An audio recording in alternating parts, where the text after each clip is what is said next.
Good morning and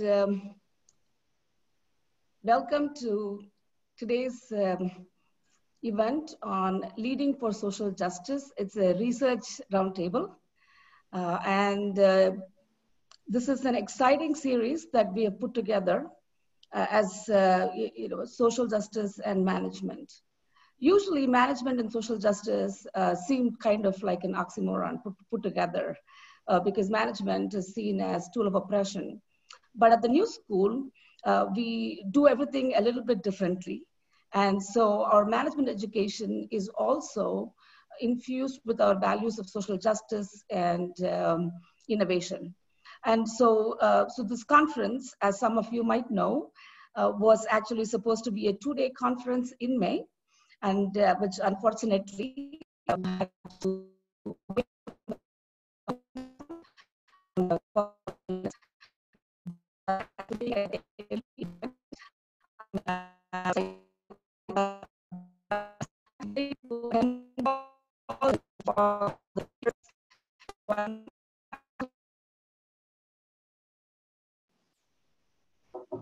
So it seems as though Latha may have some audio issues. Okay. Latha, are you there? Yeah. Okay, great. You can continue. Your audio was muffled.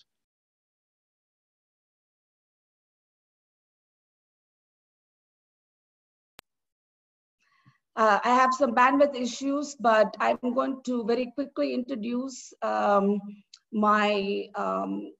moderator for the event today, who is Anthony Myers, who is we are very proud of him. He is our very recent alum. He represents the best of the new school management programs. He is creative, he's innovative, he's committed, he's passionate, and he's agentic. He makes things happen. And so he's going to be moderating an event, and he's the founder of Leading Change Makers, a leadership development venture focused on advancing people of color in leadership positions in the creative arts industry, arts and performing arts. And so I'm going to let Anthony take over. And so thank you very much for joining, and I will see you all at the end of it. And some housekeeping information. We would be recording this, and you can feel free to chat, use the chat during the entire program. And if you have questions, please put them on the Q&A box. So the moderated question answer will take place after the presentation, and the Q&A also allows upvoting. So feel free to upvote like the questions. And so depending on the timing, we will get to as many questions as we can, but this is a continuing conversation. So we obviously invite you to keep coming back. We do twice a month, first Thursdays and third Wednesdays. So over to you, Anthony. Thank you so much. Thank you so much, Latha. And good morning, attendees and the panelists. I'm so thrilled to have the opportunity to learn about the work of these scholars and practitioners on the transformative possibilities of leadership. As Latha mentioned, I founded the company Leading Change Makers, to directly address the issue of racial equity in leadership. My research explores authentic leadership development within the context of racial identity, and how these two aspects are connected to power and influence in institutions and collectives. We focus our lens on the arts and cultural sector, but are building an approach with related trainings, consulting, and research that can be replicated across industry sectors. I'm also interested in understanding how the learning conditions that precede and follow leadership development programs can be maximized for retention and long-lasting impact. And finally, by researching how power and influence manifest and are enacted on the individual, collective, and institutional levels, we're developing strategies for how power can be accessed by historically marginalized groups to create shifts in industry ecosystems. Today's panelists cover a range of research as well as practice.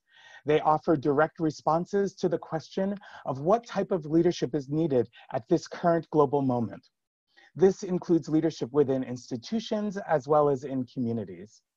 The panelists today offer international perspectives on how leadership practices can be holistic, create spaces that are inclusive of intersectional identities, and utilize reflection on personal privilege and power. They also propose ways that leaders can contribute to human-centered organizations that nurture life-affirming institutional practices.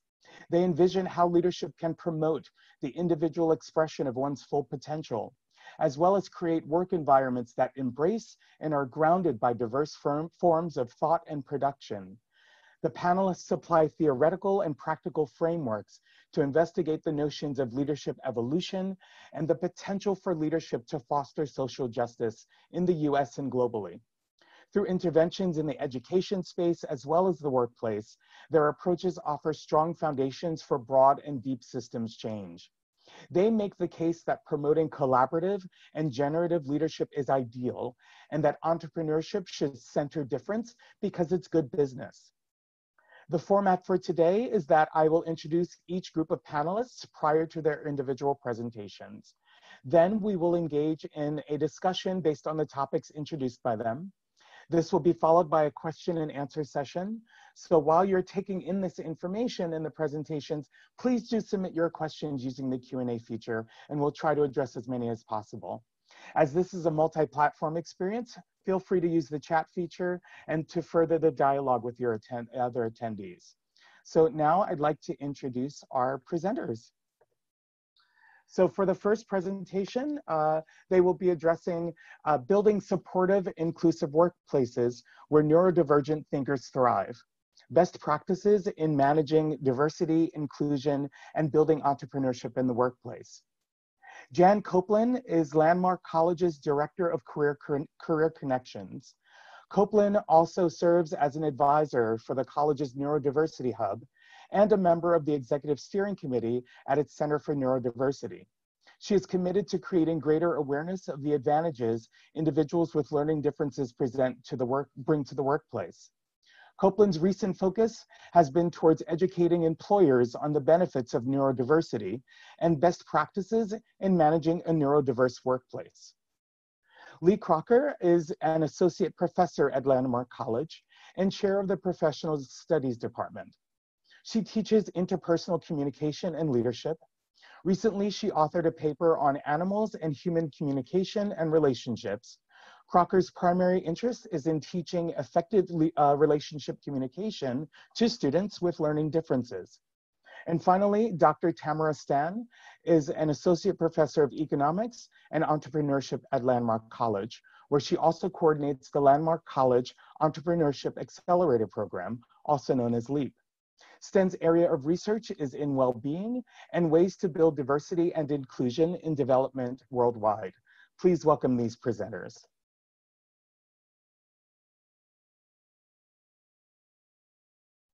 Okay, thank you very much, Anthony, for that fantastic introduction. So my team is here with me, and we're excited to be a part of this, this presentation. I think the topics that we're sharing are so important in this day and age. And the areas that we're working on in neurodiversity is one of the areas that are little understood sometimes in the area of management. So I'm here from Landmark College, where we work with students who are neurodiverse. And I want to just do a brief introduction of what neurodiversity means. Okay, so it's a relatively new movement that advocates for inclusive workplaces, and it refers to variations in the human brain regarding sociability, learning, attention, mood, and other mental functions in a non-pathological issue, right? So it's not a medical condition, it's not an antisocial condition, right? It's just a different way of looking and understanding and interacting with the world around you. And all of us are neurodiverse, but when we use the term neurodiverse in our work, what we're talking about is the conditions associated with neurodiversity, such as autism spectrum disorder, also known as ASD, dyslexia, dysgraphia, attention deficit hyperactivity disorder. So these things are incredible gifts that people have that also can kind of inhibit their ability to function well in the workplace when people expect traditional behavior. So if we take a look at what the neurodivergent advantage is, so companies embracing neurodiversity have 28% higher revenue, and they have higher shareholder returns. And in Australia, there is a whole case study where there was the neurodivergent team that came on board was 30% more productive than neurotypicals. So what happens is these disadvantages that prevent people from sometimes being able to more directly communicate socially and in a team and meet people's expectations creates opportunities for them to think outside the box and do things in new and different ways. So that has a plus and a minus, right? So the plus is, hey, you get really cool out of the box thinking. The minus is that's not what you expected. So because of that, we have an 85% unemployment rate, 85%. Amongst neurodiverse people. So that's huge. So here we have an obvious disadvantage. And the cool thing is here at Landmark College, we've been working for 20 years. We teach only students who are neurodiverse. We have hundreds of students every single year that come through our campus that learn how to function within societal expectations, right, in a management level. So one of the things that we've done is we've put together our 20 years of work and kind of formed this into a way that we can start sharing this with others. Because what we find is when you're able to tap into that creativity, you have tremendous benefits that come from it. So we have neurodivergent thinkers, different perspectives help to develop enterprises such as Apple Computers and Warby Parker Eyewear. Okay, we have Richard Bronson, who has ADHD and dyslexia. And he says, you know, while it's true that every company needs an entrepreneur to get it underway, healthy growth requires a smattering of intrapreneurs, right? People who work within an organization, who drive new projects and explore new and unexpected directions for business. So there's a double-sided stick here, right? So it's the idea of, okay, I have a workplace, I have employees, I have people that are doing things, I need some creativity, but how can I also have something unexpected happen and be okay with that? And then the other side of the stick is me as a neurodivergent person, how can I feel comfortable presenting those unexpected solutions and feel a part of and included in a team and heard? So what we've been doing at Landmark is we work with giving students the tools for them to self-guide themselves. And what I'm going to share with you are some of the tools that I've been using that are just amazing at helping to develop independent, self-guided, self-managed, neurodivergent team members, okay? And that's going into this idea of idonious support, right? So what is idonious support? What we're looking at is taking it off of the shoulders of the business and creating a way where people also can be communicating in ways that are more clearer and help to better build team and expectation and have those unexpected things become cool. So one of the tools that I use in my classroom, really, really big, is Tuckman's Stages of Team Development, also collaborative intelligence thinking maps, and the World Learner Wheel. So that's what I'm going to briefly introduce here, and then we're going to go on to Lee, who's going to talk about her communications work, and Jan, who's talking about her work with that transition to the corporate lifestyle and how this works. So what we want to do is keep people creative, but we also want to keep them self-managed. Executive function, someone's ability to organize things in a logical, linear way or complete tasks that are started, is super hard in a neurodivergent environment. So, and also feedback. A lot of folks who are neurodivergent think that they're communicating great, you know, think that everything is clear and fine when it's not. So they're missing those social feedback cues. So what can we do to help create more intentionality in their communication so those cues are more developed, right? And then also structure. How do we create that structure? Because that really helps people who are neurodivergent to understand what's next and what's needed. So the Tuckman Stages of Team Development, I use that as a way to show students how to work together and also in the workplace, because even when you're not neurodivergent as an autism dyslexic, we all need to know how to work together better. So I find these tools work anywhere.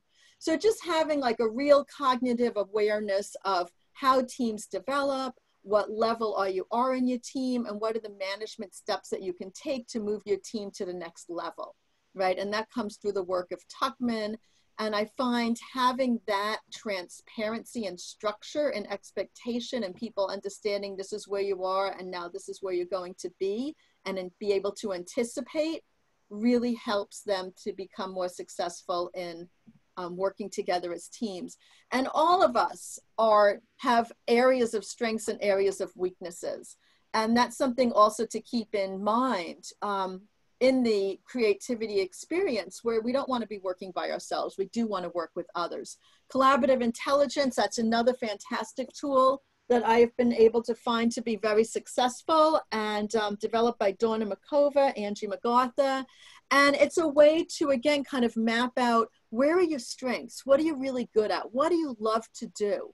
Where is your intelligence? And it's not just about what do you know in your head, but how do you work with others? What kind of humor do you have? What's your organizational skills? What is your, what do you love to do? What makes you you?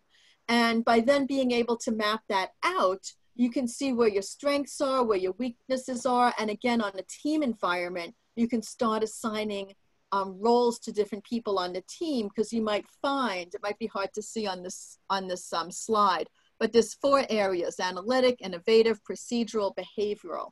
And you might find that your team or yourself is really good on the procedural, but you have no innovation at all, right? Tell you what to do and you'll do it, but tell you to think of something different, you have a blank screen, right? So somebody like that would do really good pairing with someone who's stronger on innovative, right? They're really good at doing all kinds of crazy stuff, but they have no organization to it, right? So this collaborative intelligence tool helps to identify those areas of strengths and weaknesses, and helps us build more evenly developed teams, which in the neurodiverse environment is most important. The other thing is, this is really interesting. I even have it on my wall in my office. So this was a tool that was developed exclusively at Landmark College by our own faculty. It's, okay, so the world of Learn it's where the students identify themselves. And what's fascinating with this is I'll give those students an assessment. It's basically them deciding, how strong am I in motivation? How strong am I in academic skills? And students tend to rank themselves very high. They think they got it, they have it nailed. And in reality, they don't. And then what happens when we go through this more deeply and really start looking at the assessment, the students start realizing, oh, wait a second, I'm not so good at this. I'm not so, and what this presents is steps, right? So the inner layer is the behaviors that aren't present. And then the middle layer is your step towards improving. And then the end is kind of nailing it, okay? So I find by having these cognitive awareness tools, they work in non-neurodivergent environments, but they're particularly helpful in enabling our own neurodivergent learners to become aware of their own challenges, and then also have the tools to be able to self-motivate and assess and move forward. Okay, and I'm gonna pass the microphone now to Lee, who's gonna talk about her work with teams. And she's been doing this for over 30 years at Landmark College. Thank you so much, Tamara. So yes, my name is Lee Crocker, and my contribution to our presentation today is to just review some basics about what I do to help our students get ready to improve their ability to work in a team. So I start working right at the beginning, and I believe that it really helps our students to get a refresher on the basics of how to work in a team. So I work on these things. I provide structure around how they're going to communicate, when they're going to meet, setting up ground rules, and even prompting everyone to share contact information. It's so much easier to start with these essentials first, rather than dealing with it later when the team begins to falter because they skipped important steps. So don't skip it. Don't assume that the students or your people know these things. Teach them explicitly and remind them, because even those of us who've been doing it for years could forget one of these steps, and then it causes us problems later on. Next slide. So creating a safe and supportive environment is imperative for successful teams. Many people have negative feelings about working in groups because they've had bad past experiences. In 1981, Susan Sorensen researched the phenomenon and coined the term group hate to describe the dread of group work. To overcome group hate, it's important to build community, to foster positive attitudes about working in a group. You can use experiential games and icebreakers to help people have fun together, to learn each other's names, and just to get to know each other. In successful neurodiverse groups, all members support each other. A UDL, a universally designed norm, is that we create a culture of sharing the work and promoting everybody in the group and helping more able teammates, helping the less able teammates. Team leaders are encouraged and prompted to communicate offers of help and assistance to a peer who might be struggling. Managers model and encourage others and how to be supportive of every team member. And next slide. My final point is that using rubrics that spell out the expectations right from the beginning are also helpful in a UDL environment. They clarify goals and individual responsibilities. Rubrics create mutual understanding. And at the beginning of each project, participants can be shown these rubrics so they know what the expectations are and what the hoped outcomes are. The rubric supports teamwork and encourages collaboration. Several times during the ongoing work of the project, team members provide formative assessments of each other.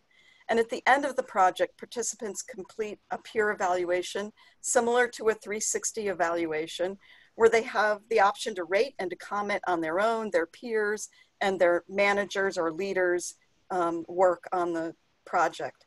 Formative peer evaluation increases project success rates and lessens group hate, as each person gets the feedback they need to improve and to be successful.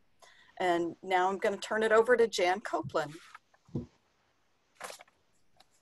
All right, and do we have Jan with us? We're having some technical issues. Yes, I'm here. Can you hear me? Hi. I don't know if people are going to be able to see me. Hi, I'm Jan Copeland. I'm the Director of Career Connections at Landmark College. And I'm going to speak to neurodivergent teams at work, bringing the concepts of the classroom to the real world. This list that you see is not exhaustive, but it's fortunately growing longer and longer, of companies that are leading the way in harnessing the neurodiverse advantage. The method of engaging employees in group work prior to their job placement enables these organizations to better understand the individual's unique work processes, communication, and behaviors. This enables them to build high-functioning teams. In our research, we want to gain greater insight into how the teams are formed, their expectations of the teams, the structures used, the supervision, and the outcome. The focus of our research was the underemployed and the unemployed. Next slide, please. So the common elements of these successful work programs. Although the lengths of the trainings differed as well as the degree of support, there were some common elements. Neurodiversity training was required of all supervisors. Now JP Morgan Chase actually requires it of all new employees, which is exciting. The training covers readiness, recruitment strategies, onboarding, and sustainment. These elements are key. The essence of the training is to introduce the workforce to the world and needs and experiences of the neurodiverse, including things like sensitivity to light and sound, difficulties with eye contact and communication, and different ways of expressing and learning. In addition to the trainings, they received a trained supervisor with a coach, as well as a buddy to help with socialization and building friendships. Next slide, please. So onboarding is a key element. This process is essential to help the individuals fit into the organizational structure, culture, and workplace expectations. They needed to build trust in these situations. Employers should not assume that the individuals they are hiring will know how things are done. What may seem obvious will not be obvious. So using maps and giving directions, very explicit, is important. Next slide, please. The pleasant surprises. This is the elements of our research that were unforeseen by those who participated and actually are leading the neurodiversity at work movement. They sparked this movement, these outcomes they did not imagine. Anthony Pasilio of JP Morgan Chase said, beyond the quantitative data, the employees experience qualitative life changes. They increase their confidence, they had greater independence. Examples like getting an apartment, owning their first car. Some of them got married. He said they found their tribe of people and that were inclusive and supportive. Also of note, Jamel Mitchell of EY observed a mindset shift from accommodate to intentionally create space for neurodiversity. Collectively, the inclusion specialists agreed that there exists an untapped workforce that needs to be reached. Next slide. So the technologies, these are some of the technologies that are supporting the movement, not only for the individuals with who are neurodiverse, but also for the employers seeking to hire neurodivergent talent. Next slide. So interested companies ask, how do they do this? What does it need? The diversity inclusion specialist said, just start it. And they were compelled to create resources so that businesses would feel empowered to bring in programs. These resources are very comprehensive and provide insight into strategies and structures that benefit the entire organization and advance the well-being not only of the individuals, but the communities and society.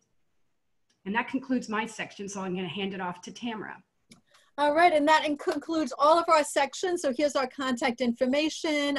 Jeanette Landon was unavailable for the presentation, but she also works closely in this whole area. So I'll pass it on to the rest of the presenters. Feel free to be in touch with us. We love to chat, and thank you for listening. Thank you so much, Tamara, and the entire team. We will show the contact names again and emails toward the end of the presentation. Next, we will have a presentation on leadership and management practice in social purpose organizations. Dr. Aruna Pandey comes with deep engagement in the domains of natural resource governance, institution building, and organization studies. She has more than 15 years of experience in applied research, teaching and curriculum design for leadership development in the social sector and sustainable livelihoods.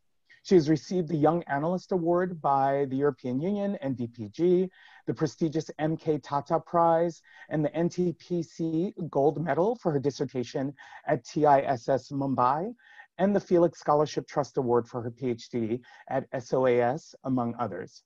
Aruna is also a board member of several nonprofit organizations in India. At the Indian School of Development Management, Aruna leads the Knowledge and Research Center. As faculty for ISDM's postgraduate program in development leadership, Aruna teaches courses on environment and development, systems design for social interventions, and research methods, among others. She has also published and presented several papers on solidarity economy, natural resource governance, organization studies, and leadership development in civil society organizations.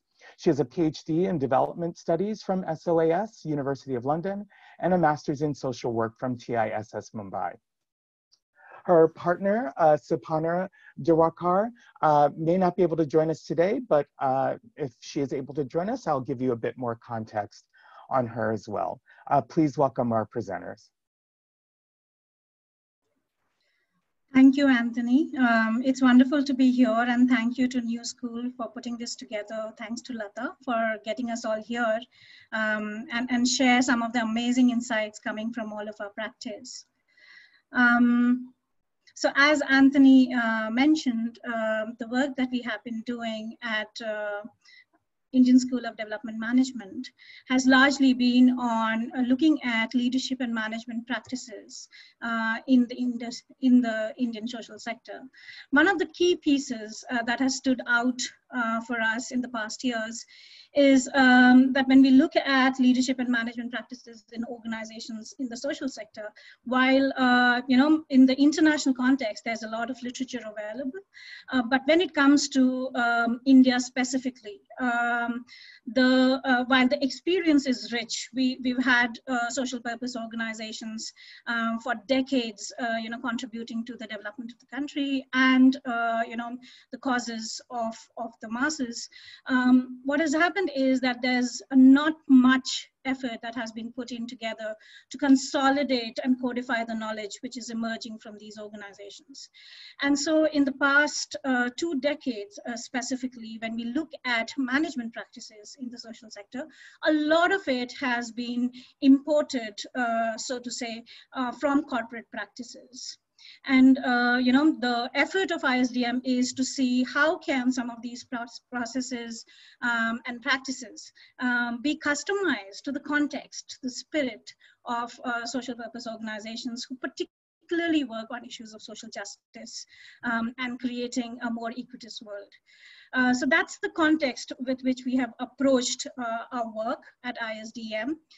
What I will be sharing today are findings from 3 research studies that we have been engaging in since 2017.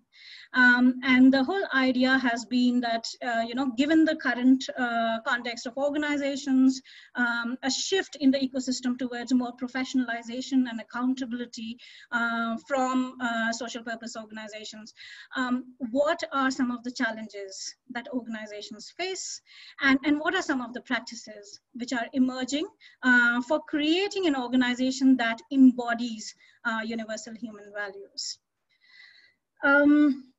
Just to set a context here, and when we speak of leadership and management practices, as Latha was mentioning, that very often social justice and management is seen as oxymoronic in nature. And so when we speak of the challenges that we face in the complex space of social justice, there are certain paradoxes that inherently are present in our work, of paradoxes of scarcity and abundance, of inequities that exist in the world, and the strive for inclusion that we are all trying to create. Confusion, so to say, or almost, a limited understanding of how does a competition orientation limit or hinder collaboration. And these are not just individual organizational practices, but at an ecosystem level. When we are talking of paradigm shifts towards enabling social justice, why is it important to shift from a competition-based culture to collaborative cultures of impact creation? Also in terms of governance structures, we've long battled between governance structures which are disempowering in nature, more control-oriented, and pushing for governance structures which are coming from a space of commitment, coming from a space of enabling spaces, which can allow organizations to flourish, to thrive, and to try and create the impact that they envisage in their purpose and vision statements. And so when we speak of, the present paradoxes that plague our work in organizations, there is a recognition now that one needs to actually create a shift in mindsets to be able to create the kind of impact that we are envisioning today, especially given the challenges and the crisis that we face. And for this, shift, the paradigm shift, there is a need for us to reconnect. And reconnect at many levels when it comes to reconnecting with self, getting in touch with what our inner wisdom is, what are the values that I stand for, and I would like to embody in my life and actions. And integration, not just with myself, but also with nature, with others who are around me. And recognizing that not from a space of judgment, but discernment and appreciation and acknowledgement. And so those are the big words, that we are trying to go and understand today and see how does it unfold in the practice space.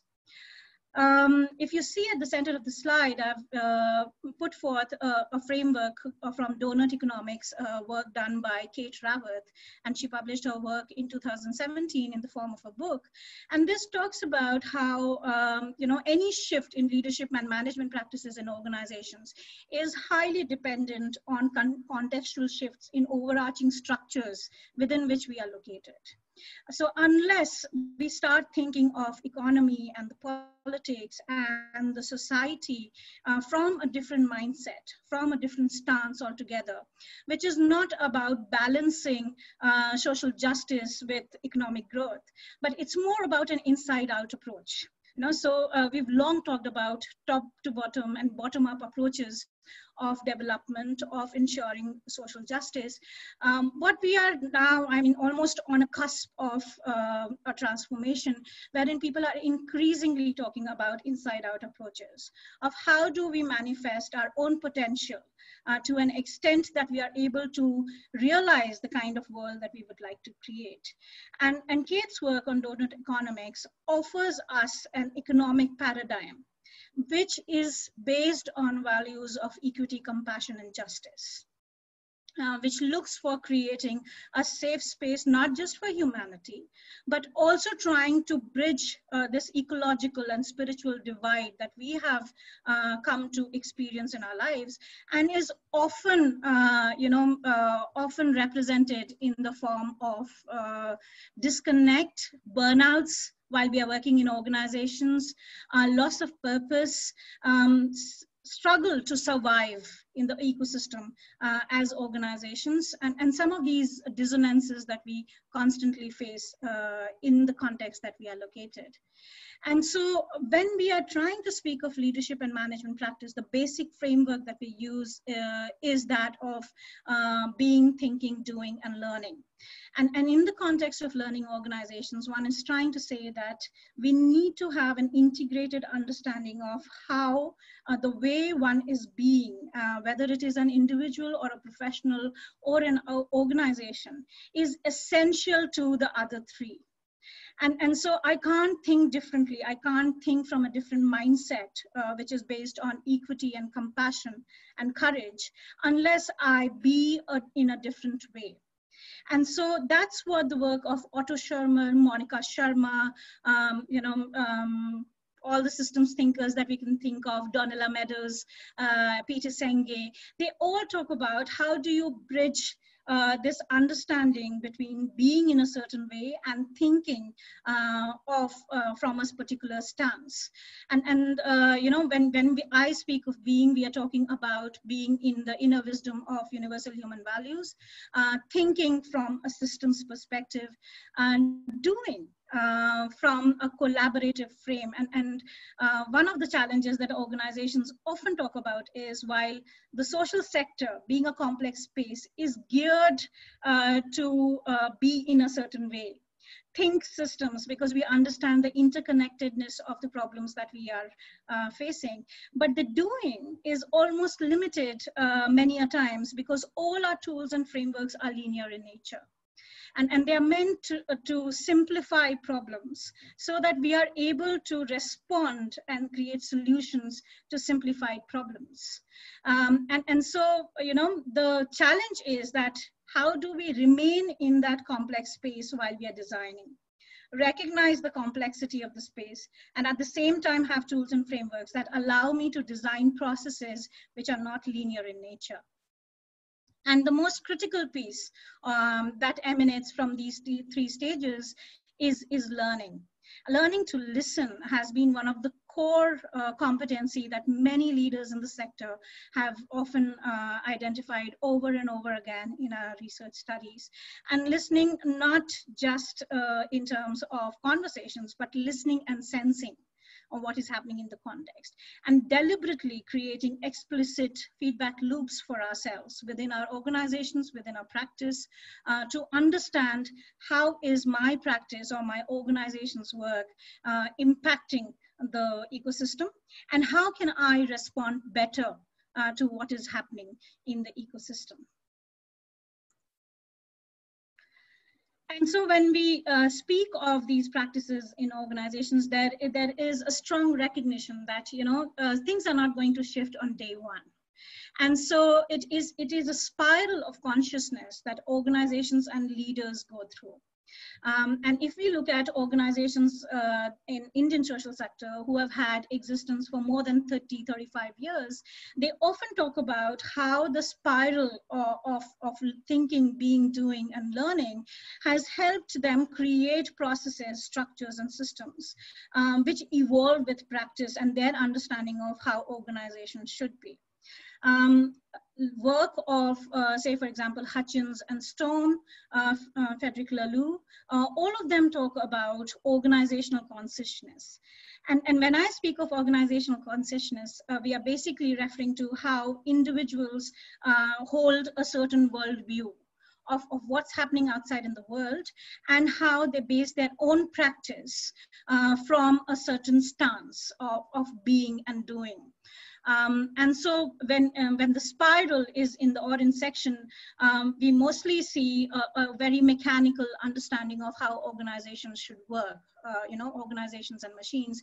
And as we move towards teal, we are talking about evolved organizations who are able to create structures and processes that Tamara and team have just spoken about, wherein you are creating a space of collegiality and responding, which is not a reactionary solution. Which understands the complexity of layers of causes that inform the context and creates solutions which can shift, can create enduring shifts in the systems and culture that we are located in.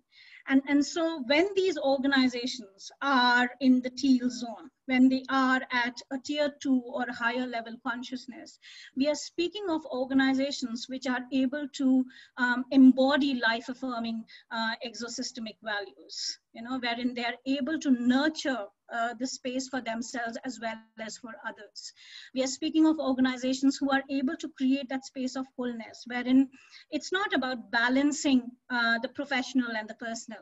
It's about integrating profiles and how can we accept people as change makers and leaders and managers and stewards who are as whole persons, and organizations who are as whole entities. And so when we are creating such living organizations, we cannot have static purposes. Purposes have to be evolutionary in nature, which evolves with the context and recognizes that how do you establish relevance for your work and appropriateness of your strategies. And to be able to do all the three above, we need a team which can self-manage. And I'm not going to get into the details of that because we've had the first presenters talk quite a bit about that aspect. But we are talking about creating generative spaces in organizations.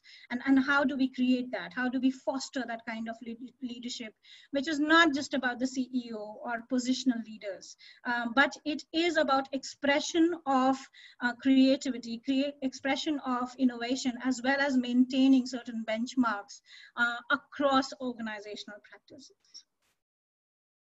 And so if I look at, how do we blend the two pieces that we have spoken about, which is an organizations which is highly, highly conscious.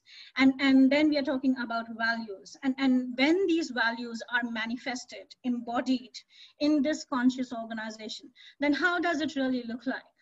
And so the conceptual framework, which has been provided by Monica Sharma, is something that actually brings it together for us, wherein, either organizations that we have worked with over the past years or have been part of our research studies, we often find that most of the organizations are located in the central circle. Right? And many of them are able to reach the middle circle, wherein the leadership practice is about whole system transformation, and management solutions are oriented towards addressing the symptoms and maintaining a certain kind of a form of an organization. very few organizations are able to integrate all the three layers, which is a certain set of values that one believes in, and embodying them both in our leadership practice and organizational structures and processes. In fact, we've recently had a workshop with almost 41 CEOs of large social purpose organizations in India who are literally influencing the policy space. And all of them have the question of how does the nuts and bolts of some of these organizations, which are able to consciously create these full spectrum designs, which are integrating leadership, purpose, and management structures, how do they look like? So what would a performance management system look like when it is designed on values of equity and compassion? Or say, for example, how would evaluation processes, monitoring processes in social sector programs look like when you're designing monitoring processes from a space of courage and equity? And so these are live questions that organizations are currently asking as to how do you really hold them in place. In the next set of slides, and I'll go over quickly with them, I'm conscious of the time, are basically drawing insights from three key studies that we've done that I'd mentioned earlier. The first study, which is a study on leadership development practice in the social sector, we concluded the study in 2018. 65 organizations were part of this study, and it brings together certain kinds of competencies that leaders are really asking for. And they're saying that these are the shifts in competency frameworks that are needed for us. The second study is the Leadership for a Thriving Future study. And this is something that we had conducted, excuse me. So this is something that we had conducted with mission leaders. And we often refer to them as systems facilitators who have been designing change and social justice processes beyond the ambit of an organization, and are in fact influencers of large-scale shifts which has happened in strategies and orientations of how development programs and missions have unfolded across countries. And the third study that we are doing right now is about what are the current challenges that organizations face when it comes to leadership and management. And we'll be drawing on the insights of all these three studies. 5 key challenges or tensions that organizations have pointed out. And interestingly, we also see similar kinds of challenges which have been recorded for social purpose organizations in UK and Australia. But the time zones are different, So we're looking at the experience of organizations in the 1980s and the 90s in UK, and they speak of similar kind of struggles. And Australia is very similar in the kind of experiences that they are having with organizations right now. And just looking at the set of tensions that we are mentioned here, one of the key conclusions that one can draw is that there is a certain strategic pathway that social sector in general has taken in countries towards creating accountable structures for itself. And these stages or pathways of shifts that we see in the social sector have created certain kind of challenges that organizations face. And so when we are referring to these tensions, these are not tensions which are only created or motivated or manifested because of internal challenges of organizations, but almost at the cusp of the internal and external interactions that happen in organizations. Some of them are pretty obvious ones. So say, for example, inclusivity versus efficiency is a debate in most social purpose organizations that we face today, who really believe in democratic processes. And so the understanding that democratic processes are essentially time-taking and can lead to compromises in terms of efficiency is a dominant myth. And so how can we address the tension is a critical question that we are asking at the moment. I'll pick 2 more from this list. And I particularly want to talk about the internal versus external legitimacy. And this one is critical because it has come out most often in our studies. And the reason is that, you know, that there is internal legitimacy that all organizations want to create, given their purpose and mission, and motivate and inspire actions from the team members. However, there is an external agency component which is influenced by power structures which are located beyond the organization, which are located in the ecosystem, and that push organizations to act, think, and be in a certain way. And that often creates a tension between how an organization wants to be and how the ecosystem wants it to be. And these tensions are so palpable that you can see it in the dialogues that you would have, you know, organizations would have with funders, in the dialogues that organizations would have with, you know, the key centers or authorities who are maintaining certain governance structures of compliances in the country. And so these discrepancies of power, you know, within and outside organizations really influence the kind of responses that organizations end up creating. And most often, you know, a response which is created from the space of fear and from the space of compliance often creates even more struggles for the organizations to remain relevant, to remain committed to their purpose. And so the question that we are asking is, how do we facilitate ecosystem infrastructures, compliance mechanisms, and governance structures, which are more enabling for these organizations, which do not create the dissonances between internal and external legitimacy? Are there ways that we can bring them together? And so, you know, the next 3 slides are looking at practices of leadership, organizing, and management in organizations from 3 key axes. The first axis being design. How do you design some of these behaviors, systems, processes, and structures? The second from a collaboration angle, and the third from a governance perspective. And what we would see is that when we are speaking of design, especially for the leaders, there is a need to shift to a living systems worldview when we are trying to create a learning organization which embodies universal human values. And you know, when I say universal human values, I'm referring to 3 core, almost you know, at the helm of the core universal human values being equity, justice, and compassion. And you know, other values that one can think of, whether it is fairness, whether it is creativity, we feel that they are almost cousins to each other. You know, so that's. I'm just going to give you a couple more minutes, like a minute or 2, just to wrap up. Thanks. Sure, sure. So we are basically talking about a worldview, which is a shift from understanding organizations as just entities which need to perform certain actions to understanding organizations which are living systems within themselves and located within the larger system of the context and the ecosystem. And so when such worldviews are looking at leadership practices, then we are talking about a leadership practice which is more enabling in nature rather than leading and doing themselves. And so it's more supporting, enabling, and nurturing what others need to do in organizations.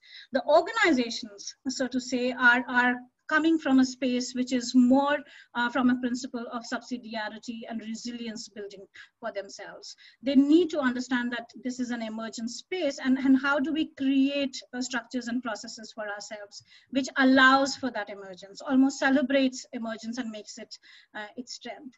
And when we speak of management practices, then we are talking about a focus on integration rather than balancing. A focus on processes which allow for transitions, which are beyond one's imaginations, which are beyond the duality of one or the other, and looks at shifting contexts themselves. And also on recognizing that these processes are almost at the fulcrum of creating synergy in organizations. So one can't keep values as declaration in organization unless we build it into our management practices. The cultures are not going to shift, the leadership practices are not going to shift. And the organization's impact will remain at the symptomatic level of what the context is experiencing. It will not be able to create long-term shifts of building equity in the context of resolving issues of climate crisis, of resolving issues of deep injustice that communities face. I'll stop here and I can take up any questions further in the Q&A. Thanks, Anthony. Thank you, Aruna, and thank you all for listening and being engaged through the chats and the Q&A. Our presenters are also available to answer questions in the Q&A, even prior to our Q&A, considering that time may be a factor there. I want to give us space to have a discussion in the roundtable. And I'm really thinking about universal human values, so I want to get back to that at some point. Our third presenters will discuss leadership development for managers and trainers, best practices for addressing power, privilege, and oppression when teaching topics of diversity and increasing the intersectional lens in the classroom. Matea Marquardt is the Assistant Dean of Online Education at Columbia University School of Social Work, where she leads a team responsible for implementing Columbia's online Masters of Science in Social Work program. She created and co-facilitates their award-winning Intensive Institute on Pedagogy and Technology for online courses, and she teaches their management program, preparing a new wave of nonprofit and human services leaders. Ms. Marquardt previously served as the National Director of Training at Building Educated Leaders for Life, as president of the New York City chapter of the National Organization for Women, and as director of foundation and government relations at the environmental research organization Inform, Inc. She was honored to be recognized as a feminist mentor by the Council on Social Work, Education Women's Council, and by the Network for Social Work Management, with an exemplar award for exemplary performance and leadership as a social work executive leader. Dr. Beth Councilman Carpenter is an author, clinician, consultant, and associate professor of social work at Southern Connecticut State University in the residential master's and online DSW programs with a private practice in Connecticut. Her practice and research interests include understanding the role and use of technology to decrease barriers to service provision in social work settings, particularly in the LGBTQIA+ community. Her most recent projects are examining the practices of self-care and mentoring in retention of faculty with marginalized identities, and analyzing secondary data to understand factors of post-traumatic growth in individuals who have completed transition. Her co-edited book, Working with Grief and Traumatic Loss, Theory, Practice, Personal Reflection, and Self-Care for Clinicians, was published by Cognella Publishing in November 2019, and her new work, our next book, Decolonizing Human Behavior, an Anti-Oppressive Reader, will be released in October 2020. She has published work in the Journal of Gay and Lesbian Mental Health, the Journal of Social Work Education, and the Journal of Social Work and Human Rights, and the Journal of Interpersonal Violence. Beth has a BA in Sociology from the University of Richmond, an MSW from New York University, and a PhD from Adelphi University. She has served as a diversity, inclusion, and mental health consultant to the Triangle Community Center, Griffin Hospital, O Magazine, and various local secondary and post-secondary institutions, and as a grief and trauma consultant at ABC News 2020 and Stepping Stones Museum. Please welcome these presenters. Thank you so much, Anthony. We really appreciate that warm welcome. So we're going to be talking about when we're doing training or teaching on topics of diversity. So we're going to kind of be a little bit more practical. So we're coming in and tying things together. I really appreciated in the first presentation when they talked about group hate and building community and building trust with employees.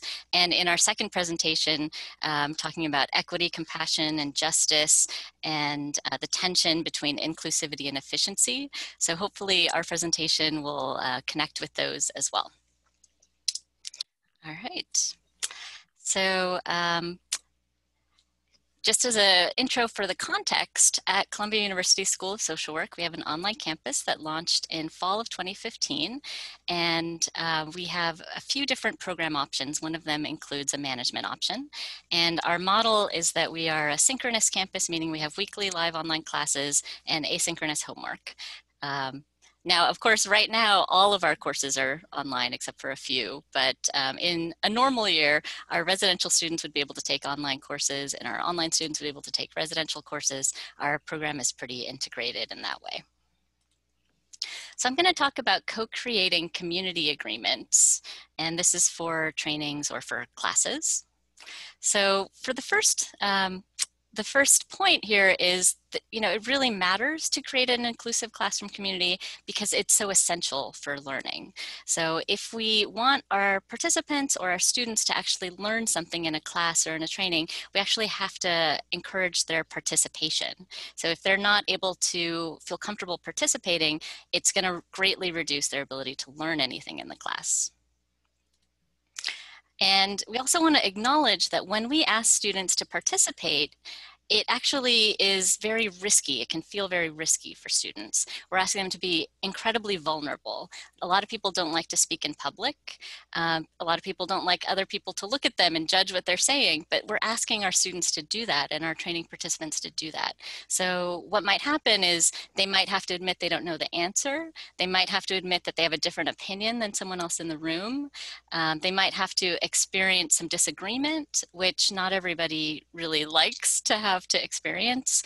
They might feel like they're opening themselves up when they're sharing personal experiences or thoughts or opinions, things like that. So we have to be aware of that. And also there are power dynamics in play. So the instructor or the trainer has some power over the participants or the students, and there are dynamics that are interpersonal as well. So the students might have frenemies in the class, or the training participants might have people that they don't particularly enjoy working with, and all of that's going on behind the scenes too, while we're asking our students and our participants to take risks.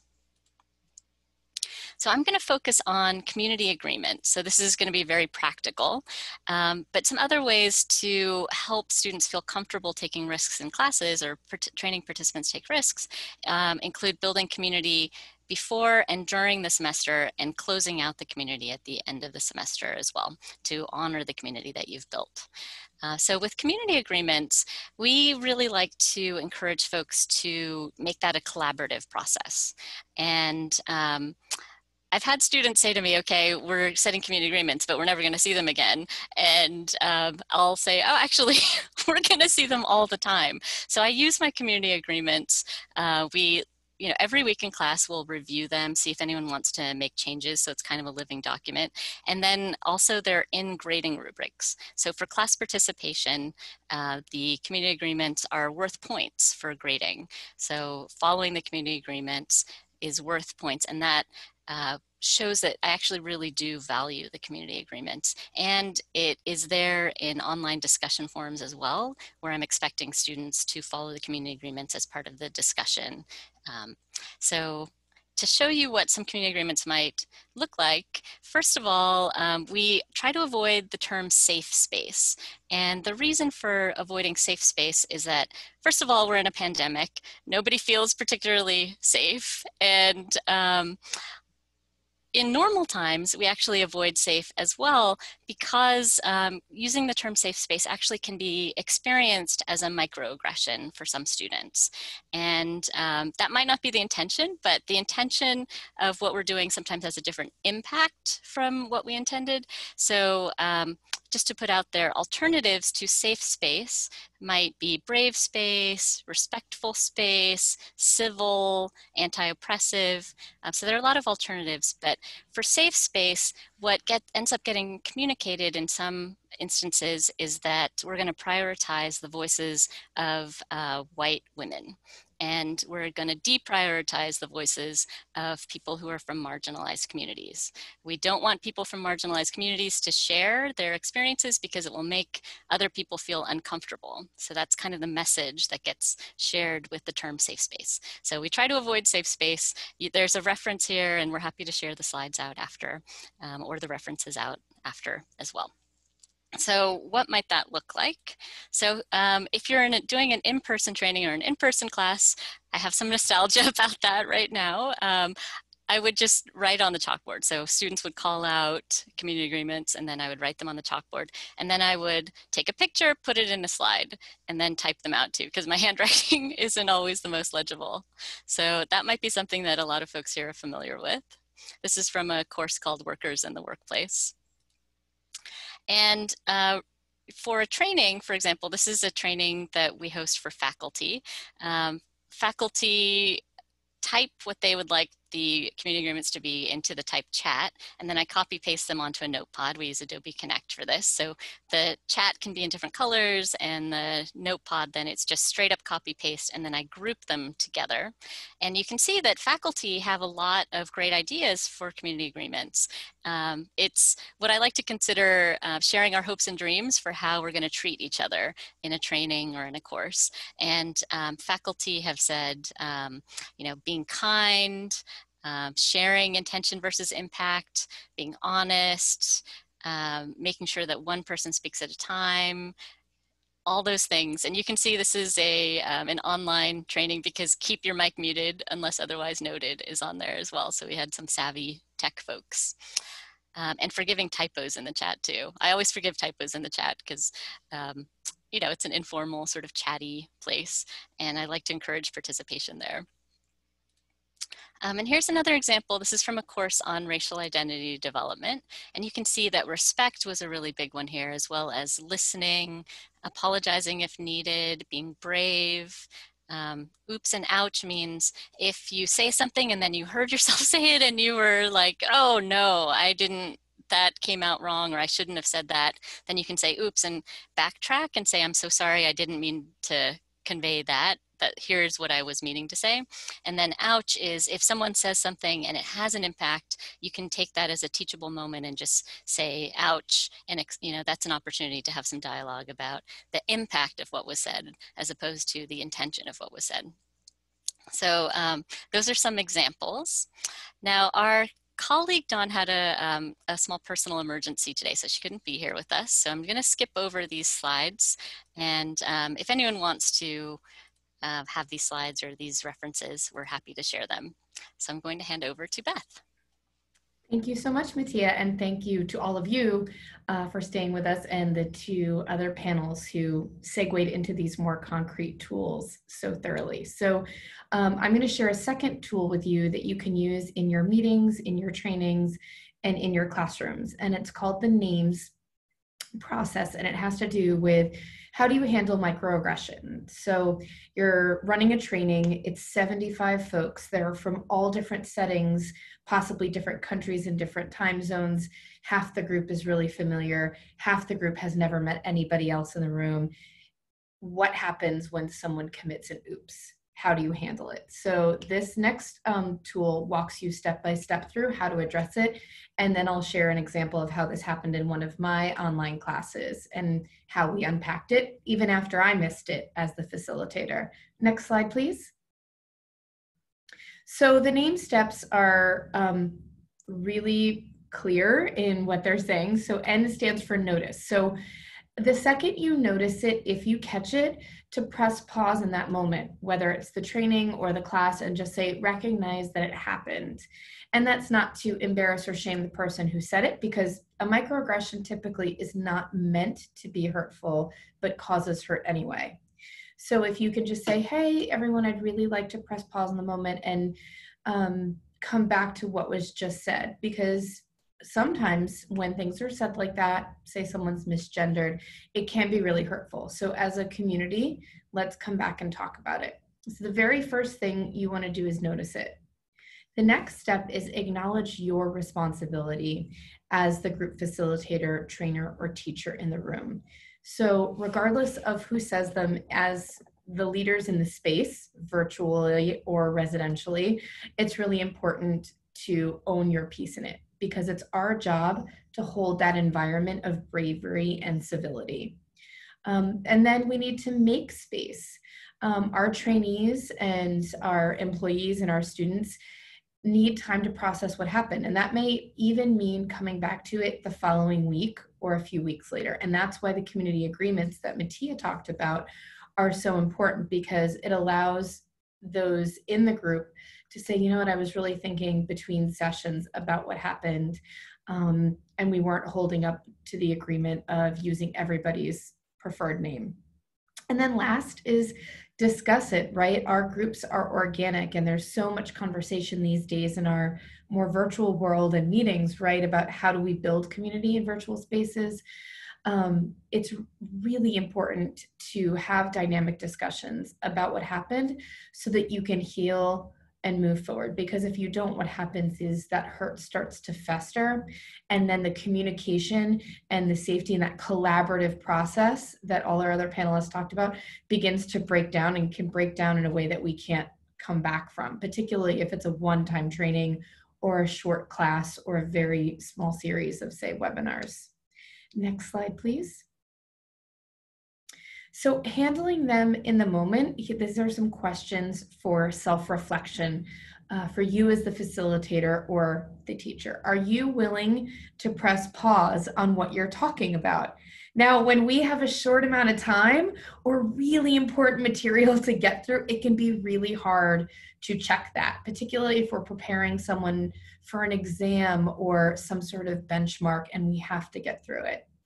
But again, remember, if it festers, it can do a lot of damage. So thinking about your relationship to stepping back from the logistics of what you're doing to talk about the dynamics about what's happening is really important.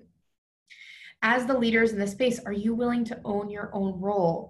And that can be really hard. I know something that comes up in online teaching is mispronouncing someone's name, because we haven't met in person, and typically students don't necessarily go around and introduce themselves. Or if someone's audio cuts out, I might miss how their name should be pronounced.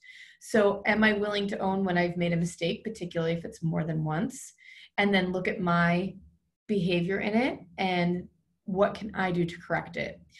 Same thing if you miss something, and I'll share a little bit about that in the vignette in our next slide. And then the last is, can you encourage curiosity with your group to learn a different viewpoint without shaming anyone in the room? And so what does that look like in a training or in a teaching space? Next slide, please. So, and then what about the folks who are actively engaged in what happened? So I was teaching a course in gender and sexuality where we were discussing manifestations of gender, like in a socially constructed way. We were discussing about gender expression and gender performance. And the student referenced wearing pants in a way that was sort of awkward and came across in a very hurtful way to a student who identifies as non-binary. And the student who was hurt by the microaggression immediately messaged me in a private chat, similar to how we have in Zoom, says, I'm really upset about what was said. And the conversation kept going. Class was ending. It was very late. We teach in the evenings, Eastern Standard Time, so West Coast folks can come. And so I asked both students to stay afterwards and to talk about it. And the student who was hurt didn't feel comfortable enough to stay. And the student who engaged in the hurt simply logged out. And in a virtual space, you can't run after someone in a hallway. You can only send them so many emails. And I went back and I looked at the chat and I saw the language and I saw where I missed my moment to press pause. So that was my piece in learning. And in the class the following week, I made sure to address that I had missed something in the chat, and I asked the class if they wanted to process it. Simultaneously, I reached out to both parties, the party who said something and the student who was hurt, and said, how would you like to handle this moving forward? The student who was hurt said, I'd really like to meet. The student who made the statement said, I want nothing to do with this. I'm embarrassed. I didn't mean it. I don't think it needs to be discussed. And I had to respect that student's right to, that was their line. So we came back to the community agreements in the class, and the student who was hurt said, I think I'm just going to avoid interacting with that student. Please don't put us in group work together. What ended up happening though with our community agreements, and as the bonds between students grew over the 7 weeks we were together, is the student who made the microaggression reached out to the student that they'd hurt. And they ended up actually coming together for a restorative conversation, and ended up actually asking to be in group work together, and developed a friendship afterwards, and both grew from it. So it's a combination of giving things time, but taking an active role to scaffold in what needs to happen in the larger group for those smaller healing moments. So if you have any other questions about how that was handled or how to handle difficult conversations in trainings, particularly virtual ones, I'm happy to answer them in private chat or during our question and answer period, because I know that we are starting to run short on time. Next slide, please. So scaffolding is key. Are you doing those community agreements every single week? What does it say in your syllabus or your handouts? This is a great way to open any training that you do, any development meeting, any committee that you're leading. How are you humanizing the online experience and remembering folks are much more than our words, and our identities can be very private, not always visible, but are the most personal to us? And then how are you inviting folks to process the experience? Anonymous polls asking for your participants, how are you doing with the material? How did that experience in class sit with you? Give students the option to say, that was really hard, or I don't know where I am with it this week. And then reflection logs, and they can be recorded, they can be through art and drawing, in whatever way the person is most comfortable expressing themselves, is a great way to process some of these harder conversations that are happening dynamically. Next slide, please. So we have a few additional resources we quickly want to share with you. This is the work of Daryl Tsu, who is a faculty member at Columbia Teachers College, a great handout to walk you through and walk folks in your trainings and classes through how to manage microaggressions, and it's downloadable through that DOI. And then a couple of the things that we've worked on, an article by Mattia and some very talented colleagues, 7 tips for managing stress and burnout as we're doing all of this really hard work and heavy lifting by our colleague Dawn, who can't be here. And then my colleague Jamel and I have just worked on a new book that we hope sort of shifts how we think about human development and really questioning that Western medical model lens of how folks become who they are.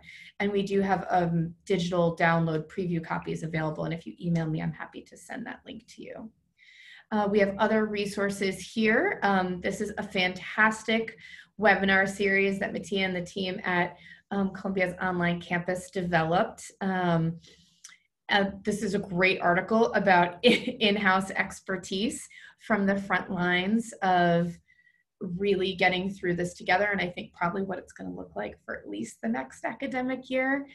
Session 3 is fantastic. It's got more features, more of our work together. So please, and share this with your colleagues and other team members as well. Next slide, please. And that's it from us. So thank you all so much. And I know on behalf of Mattia, Dawn, and myself, we're looking forward to the question and answer time that we have left. Thank you. Thank you so much. I'd like to ask all of our panelists to show themselves. If you can unmute, let's see if we can get a quick conversation. I did get the okay if those of you that can stay with us for a few minutes extra, we can leak the conversation a little past time, but I'd like to at least have a conversation with the panelists. And it seems as though the questions that are being included in the Q&A are actually being addressed and answered. So I'd like to just open up by saying, first of all, thank you. I feel like I have a greater and deeper sense of these perspectives of yours. I've taken so many notes, like Tamara actually said in a chat, she's taking so many notes. But I wanted to start with 2 questions, and I'm going to present it to one group and then just everyone please chip in. what are the implications of your work right now with this current social moment? We are in a moment where, you know, I mean, everything from police brutality, institutionalized oppression, murders of Black people, you know, harms within the workplace are being identified, and what's unnamed is being named. And so I'd like to hear from you about the social justice perspective within institutions. How does your work, how's your work framed by what's going on right now? And then the second piece is, how do we think about harm? I think that came up, especially in the last presentation. How do we think about harm reduction within workspaces? And what is the role of leadership to ensure harm reduction in any ways that you would define that? So I'm going to ask Mattia and Beth to start off with those considerations. Any pieces of that you want to take, and then we'll open it up. I would say, you know, for us, we're trying to support voicing the things that haven't been named in the past. So our presentation was really about creating a community that enables that, really helping to make sure that we're being a little bit more equitable and not, you know, saying, okay, the dominant voices are the ones that we're going to listen to and we're not going to listen to anybody else. Mm-hmm. Right now I don't know if you've heard of the new book Cast by Isabel Wilkerson, but that it's influencing my thinking right now. I'm listening to it on audiobook, and she talks a lot about dominant caste versus the other castes. And I think in a lot of workplaces or classrooms or training classrooms, you see the folks from the dominant caste get priority. So we're structuring things oftentimes so that the dominant folks feel the most comfortable. And what we're trying to say is, here are some techniques you can use to kind of even the field a little bit and help folks participate and have their voices heard. And as Tamara said earlier, you know, it really is very helpful for the bottom line to get everybody's voices heard. So we think that's something that is good. It's not like we're throwing a bone to some people out of pity or something like that. This helps all of us. This makes all of us better. Aruna was talking about regenerative transformation in organizations, and this is part, you know, we got to do some concrete things to really benefit all of the people in the organizations, and it's of benefit to everybody. And the name of the book you just mentioned was Cast by Isabel Wilkerson, right? Mm-hmm. Okay, Beth, I'm sorry. No, I was going to say, so I was teaching the gender and sexuality class earlier this summer, sort of at the height of when everything was falling apart and it felt like we were all walking around with our skin on inside out. You know, the news was so painful. And so we really dedicated, because the work, it's not just about the readings, right? It was about holding space and being together and showing up in our different platforms. So we took like the first 5 to 10 minutes, and we made sure we wanted to give folks different options to share where they were. So we had an anonymous poll that came to the teaching team, like, how are you this week? Are you okay? What do you think, you know, you need this week to be successful in class? We had a group discussion, and then I was also for the first time using visual journaling through photo voice, so that students could share a picture, because right, sometimes we don't have the words, and a lot of times words aren't enough. So those were sort of the 3 checkpoints that we used. I also asked my students to give each other a grace, that sometimes when we're hurt, we're not our best selves.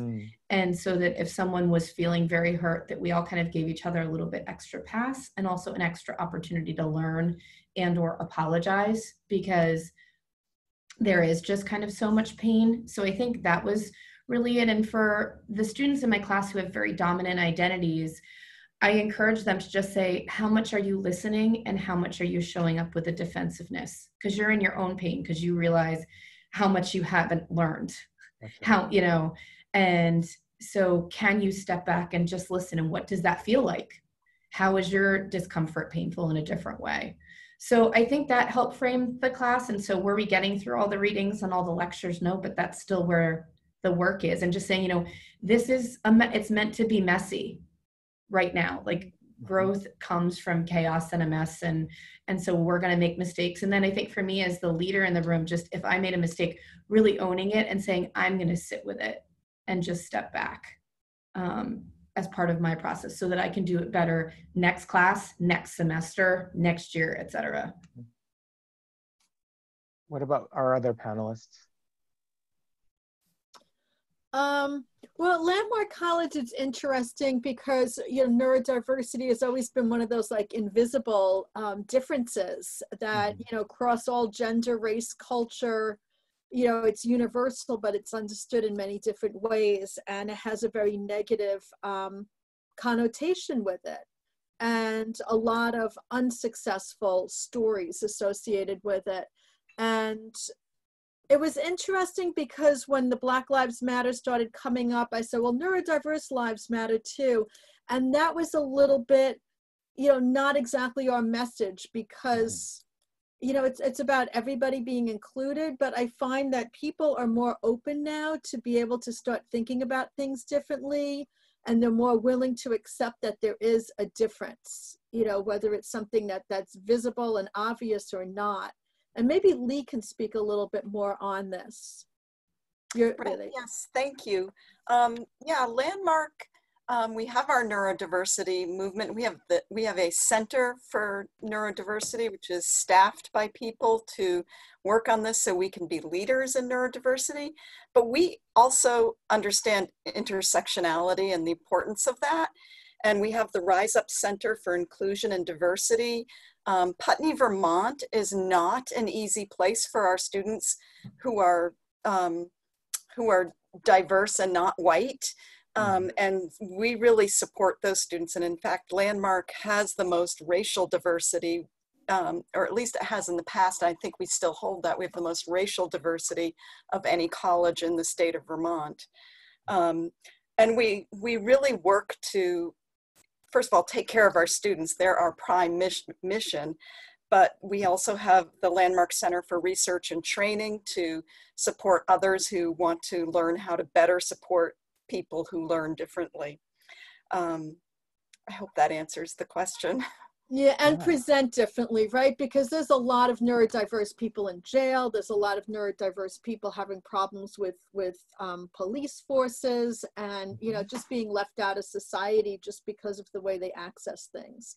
So, you know, that idea of building opportunity and looking for areas for growth and well-being is important. And people are starting to recognize that. I don't know if Jan has anything to add.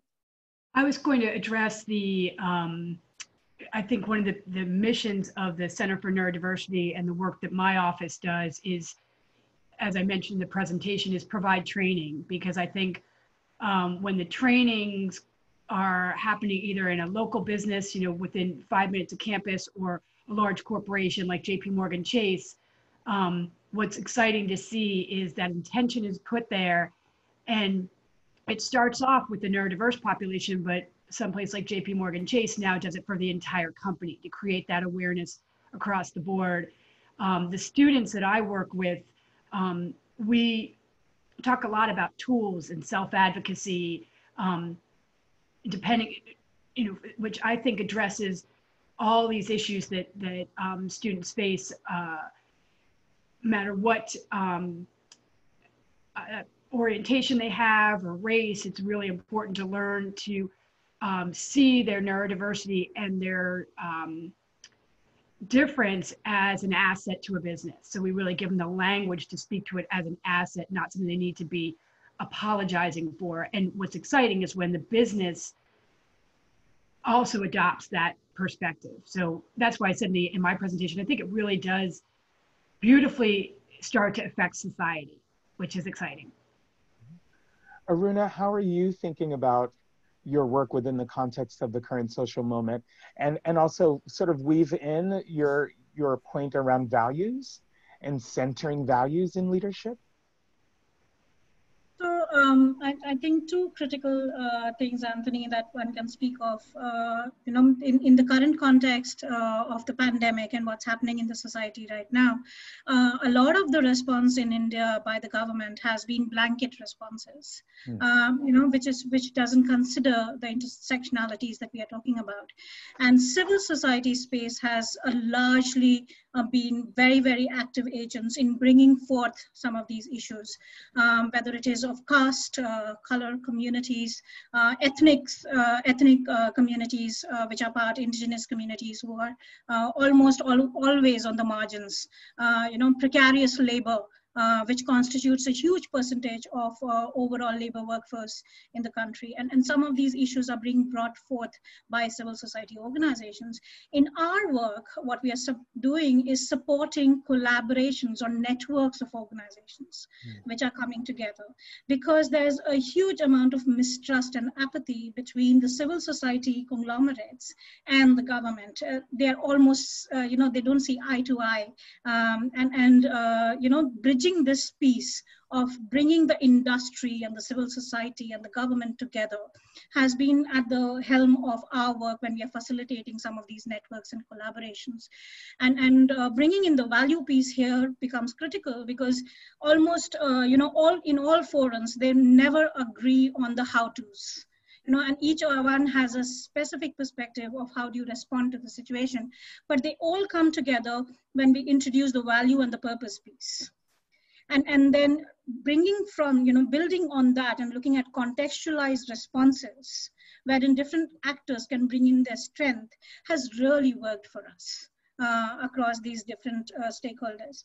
A second piece that we do for young people, because we are an education institution as well, we have been working on developing a well-being prototype for higher education institution in collaboration with 11 other universities across the world. And, the whole piece is about how well-being of young people is often understood as curricular components which needs to be rolled out. But almost, more than 70% of what happens in a higher education space comes from the structures that are put in place, the culture that the institution builds for itself, and the behaviors which are present among students. And so the piece on bridging the social and the spiritual divide of connecting with self and the other becomes critical for us when we are holding the well-being piece for students, right. Wherein, one tries to enable reflective spaces which are structured as well as fluid for students. And supported by faculty members, by a set of counselors, by peer spaces, which are deliberately created to discuss some of these issues. And we've got amazing results based on that, wherein we also have data where we have measured the levels of well-being before students, when students have just entered the program, and then when they're leaving. And some of the things that Tamara was talking about in terms of recognizing that, what as a dominant voice, what is the impact of my dominant voice on others in the classroom settings or in organizational settings, has been the key piece, wherein students recognize, how do we shift behaviors for ourselves and for others. Great. And I'm just going to share the contact information for our presenters and myself here, if you want to take a screenshot or really quickly. I'm going to offer one last question to the entire group, and it's related to collaboration.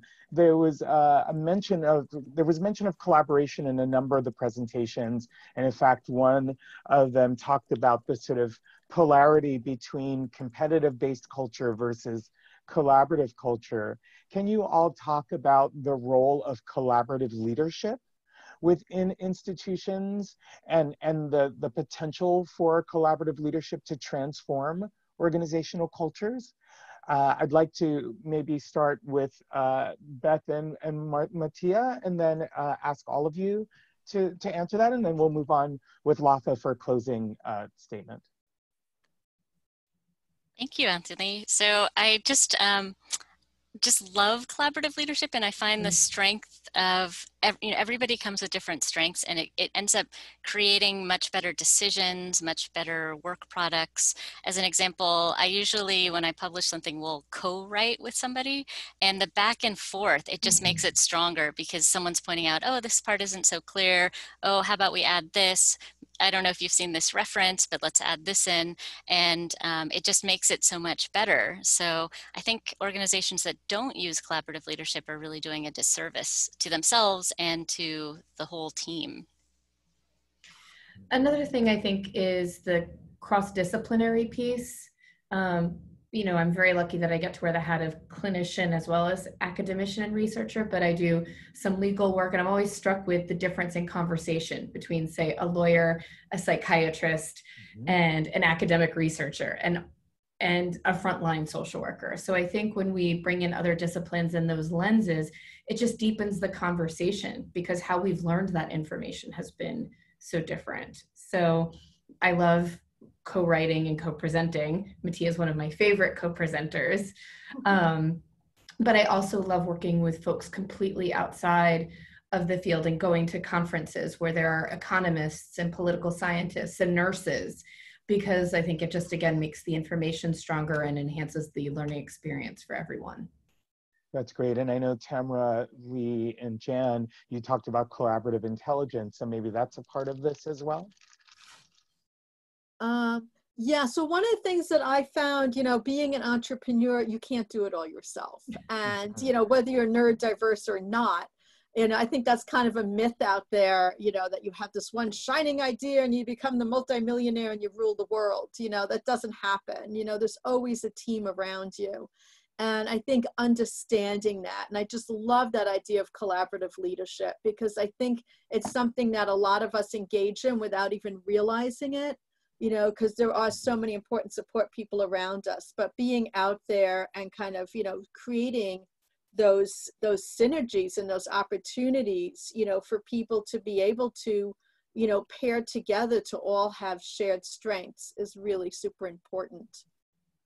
I know Lee's been doing a lot of work with communication. I don't know if you have something to add to that, or Jan? Well, yeah, I would just add how important it is to show people collaborative intelligence and the possibilities that can be gained from collaborative leadership. And I think it's an important thing to explicitly teach our students.